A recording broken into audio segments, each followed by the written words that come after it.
नमस्कार, मेरे YouTube channel हरिसर class series में आप सबका स्वागत है। आज के इस वीडियो में देखते हैं झारखंड शैक्षिक अनुसंधान एवं प्रशिक्षण परिषद रांची के द्वारा कक्षा 12 के सब्जेक्ट ज्योग्राफी के मॉडल प्रश्न पत्र का हल कैसे करते हैं। तो यहाँ पर सेट 1 का जो भी मॉडल प्रश्न पत्र जारी किया गया उसका हल अब बहुत ही तार्किक एवं व्याख्यात्मक रूप से किया जा रहा है। आप शुरू से अंत तक इस वीडियो में बने रहेंगे और जो भी डाउट्स है उसको अपना क्लियर करेंगे ताकि एग्ज़ाम में आप अच्छे से अच्छे मार्क्स ला सकें। तो इस वीडियो में आइए सबसे पहले हम लोग देखते हैं 1 से लेकर कुल 40 प्रश्नों का हल कैसे करते हैं। तो पहला प्रश्न है, निम्नलिखित में से कौन सामाजिक भूगोल का उपक्षेत्र नहीं है? व्यवहारवादी भूगोल, सांस्कृतिक भूगोल, चिकित्सा भूगोल, सैन्य भूगोल। तो इसका सही आंसर है आपका सैन्य भूगोल। इनमें से कौन राजनीतिक भूगोल का उपक्षेत्र है? निर्वाचन भूगोल, पर्यटन भूगोल, भौतिक भूगोल, चिकित्सा भूगोल। तो इसका सही आंसर है निर्वाचन भूगोल। इनमें से कौन आर्थिक भूगोल का उपक्षेत्र नहीं है? संसाधन भूगोल, कृषि भूगोल, उद्योग भूगोल, ऐतिहासिक भूगोल। तो इसका सही आंसर है आपका ऐतिहासिक भूगोल। विश्व के 10 सर्वाधिक आबाद देशों में विश्व की लगभग कितने प्रतिशत जनसंख्या निवास करती है? 40%, 50%, 60%, 70%। तो सही आंसर है आपका 60%। किसी भी देश का वास्तविक धन क्या होता है? देश के निवासी, देश के अन्य संसाधन, देश की अर्थव्यवस्था, देश के उद्योग। तो सही आंसर है देश के निवासी। ऐसे में बहुत अधिक स्थानों पर कम लोग और कम स्थानों पर बहुत अधिक लोग रहते हैं, यह किसका कथन है? Ratzel, Humboldt, George B Cressey, Ellen Semple. तो इसका सही आंसर है जॉर्ज बी क्रेसी। इनमें से कौन विश्व का सबसे सघन बसा हुआ क्षेत्र है? नदी घाटी क्षेत्र, मरुस्थलीय क्षेत्र, टुंड्रा प्रदेश या विषुवतीय क्षेत्र। तो सही आंसर है आपका नदी घाटी क्षेत्र। इनमें से कौन जीवन का सर्वाधिक महत्वपूर्ण कारक है? भू आकृति, जल की उपलब्धता, जलवायु, मृदाएं। तो इसका सही आंसर है जलवायु। किस प्रकार के मिट्टी वाले प्रदेशों में अधिक लोग निवास करते हैं? लाल मिट्टी, लेटराइट मिट्टी, दोमट मिट्टी, मरुस्थलीय मिट्टी। तो सही आंसर है दोमट मिट्टी। अगला प्रश्न है, जनांकीय संक्रमण सिद्धांत के किस अवस्था में जन्म दर और मृत्यु दर दोनों उच्च होता है? प्रथम अवस्था, द्वितीय अवस्था, तृतीय अवस्था और चतुर्थ अवस्था। तो सही विकल्प है आपका प्रथम अवस्था। विकसित राष्ट्र सामान्यतः जनांकीय संक्रमण के किस अवस्था में होते हैं? प्रथम अवस्था, द्वितीय अवस्था, तृतीय अवस्था, चतुर्थ अवस्था। तो सही आंसर है आपका तृतीय अवस्था में, क्योंकि तृतीय अवस्था में जन्म दर तथा मृत्यु दर दोनों ही निम्न होता है और जनसंख्या वृद्धि को स्थिरता को प्राप्त करते हैं। प्रति 1000 पुरुषों पर स्त्रियों की संख्या को क्या कहते हैं? जनसंख्या घनत्व, लिंगानुपात, जनसंख्या वृद्धि दर, जनसंख्या संगठन। तो सही आंसर है आपका लिंगानुपात। इनमें से कौन गुणात्मक परिवर्तन है जो मूल्य सापेक्ष होता है? वृद्धि, विकास, क एवं ख दोनों, इनमें से कोई नहीं। तो ये गुणात्मक परिवर्तन जो होता है इसको विकास कहते हैं। इनमें से किस देश का जीवन प्रत्याशा सर्वाधिक है? Australia, Japan, Bharat, Pakistan. तो आपका सही आंसर है जापान। यहाँ पर जैसे जो है बहुत सारे स्टूडेंट कंफ्यूज करते हैं कि जीवन प्रत्याशा सर्वाधिक है, कहने का मतलब है मानव विकास सूचकांक को समझ लेते हैं। तो मानव विकास सूचकांक अगर देखा जाए तो ऑस्ट्रेलिया का अधिक है, लेकिन मानव विकास सूचकांक का ही जो मापक होता है, एक है साक्षरता, दूसरा है जैसे साक्षरता के बाद है जैसे प्रति व्यक्ति आय, और तीसरा जो महत्वपूर्ण घटक है जीवन प्रत्याशा। जीवन प्रत्याशा मतलब लोगों के जीवन लोगों के जीवन जीने का औसत आयु। तो सबसे अधिक जापान में पाया जाता है, इसलिए इसका सही आंसर क्या होगा? जापान।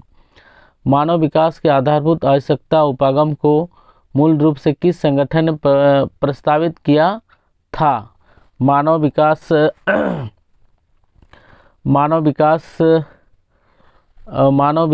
के आधारभूत आवश्यकता उपागम को मूल रूप से किस संगठन ने प्रस्तावित किया था? तो इसका सही आंसर है आपका यूनेस्को इनमें से किस देश का मानव विकास सूचकांक भारत से ऊंचा है? Sri Lanka, Trinidad, Tobago, Somalia. तो इसका सही आंसर है श्रीलंका। किस क्षेत्र में कार्यकलाप करने वाले लोग लाल कॉलर श्रमिक कहलाते हैं? तो इसका प्राथमिक, द्वितीयक, तृतीयक, चतुर्थक। तो सही आंसर है आपका प्राथमिक। मानव के कौन सी आर्थिक क्रियाएं प्राचीनतम है? कृषि, भोजन संग्रह एवं आखेट, उद्योग, व्यापार। तो सही आंसर है आपका भोजन संग्रहण एवं आखेट। जर्मनी में आधुनिक भूगोल के किस विचारधारा का विकास हुआ है? प्रकृतिवाद, नीतिवाद, निश्चयवाद, सभी। तो इसका सही आंसर है सभी, क्योंकि सभी जो हैं उस सभी का अर्थ एक ही है कि उस प्रकृति को महत्व दिया गया है। अर्थकुंडे के लेखक कौन है? Friedrich Ratzel, Carl Ritter, Varenius, de la Blache. तो इसका सही आंसर है कार्ल रिटर। संभववाद शब्द का प्रयोग सर्वप्रथम किनके द्वारा किया गया था? Friedrich Ratzel, Carl Ritter, Febvre, Varenius. तो सही आंसर है फेब्रे। फेब्रे का पूरा नाम है लुसियन फेब्रे। अगला प्रश्न है, ओरिजिन ऑफ स्पीशीज सिद्धांत का संबंध निम्नलिखित में से किस विद्वान से है? Darwin, Carl Ritter, Varenius, de la Blache. इसका सही आंसर है आपका डार्विन, चार्ल्स डार्विन।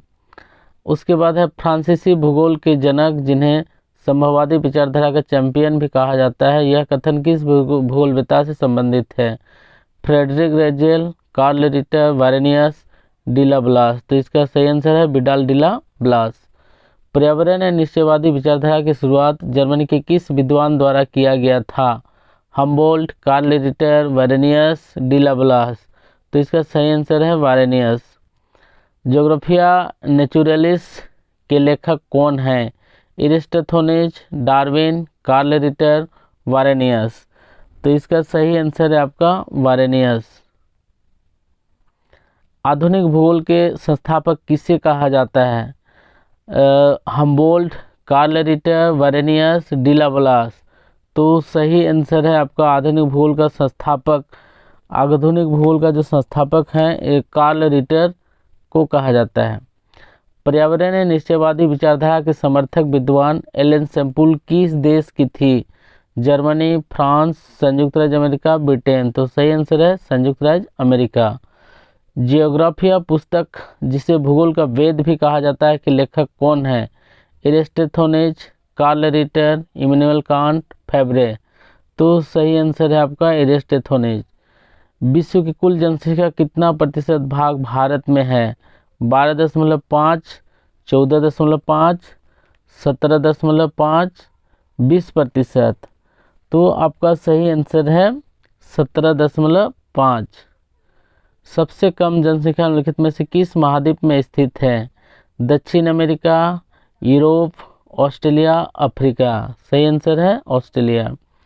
अफ्रीका महाद्वीप में सबसे अधिक जनसंख्या वाला देश कौन है? सूडान, नाइजीरिया, दक्षिण अफ्रीका, केन्या। तो इसका सही आंसर है नाइजीरिया। विषम जलवायु के कारण निम्नलिखित में से सबसे विरल जनसंख्या वाला देश कौन है? मानसूनी एशिया, यूरोप, उत्तरी पूर्वी अमेरिका, विषुवतीय क्षेत्र। तो सही आंसर है विषुवतीय क्षेत्र। यहाँ अत्यधिक गर्मी पड़ती है जिस कारण से गर्मी और अत्यधिक वर्षा भी होती है जिस कारण से यहाँ पर दलदल क्षेत्र का विकास होता है और इसी कारण यहाँ पर लोगों का बसाव कम पाया जाता है। जनांकीय संक्रमण की किस अवस्था में जनसंख्या विस्फोट होता है? प्रथम अवस्था, द्वितीय अवस्था, तृतीय अवस्था, चतुर्थ अवस्था। तो आप इसका सही आंसर है द्वितीय अवस्था। अगला प्रश्न है, जनसंख्या वितरण को प्रभावित करने वाला एक महत्वपूर्ण कारक जलवायु है।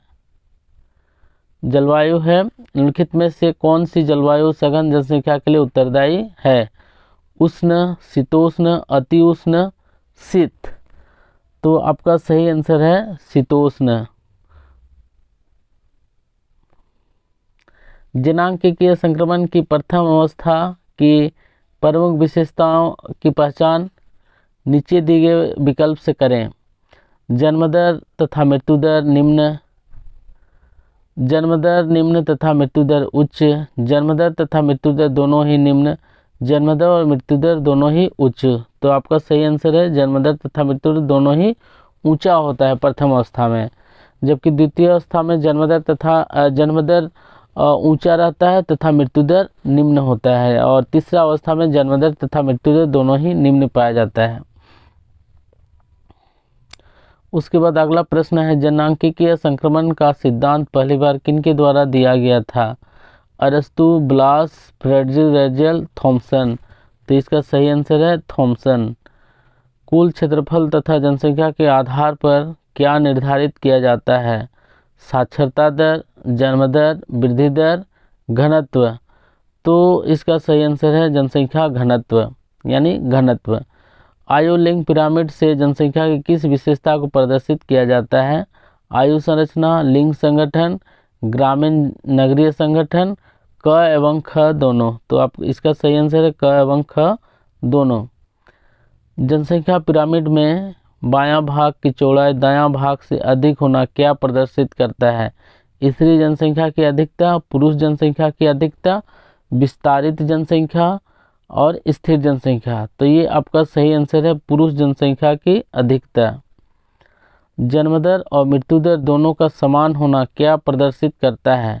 विस्तारित होती जनसंख्या, स्थिर जनसंख्या, घटती जनसंख्या, इनमें सभी। तो इसका सही आंसर है स्थिर जनसंख्या। तो इस प्रकार से आपके मॉडल सेट के सभी प्रश्नों का हल बहुत ही सटीक तरीके से किया गया है, और इस ऐसे ही आपको आगे भी वीडियो मिलता रहेगा। आप मेरे इस YouTube चैनल में बने रहेंगे, और जो भी इस चैनल में नए हैं अपना मेरे इस चैनल को सब्सक्राइब कर देंगे। तब तक के लिए थैंक यू।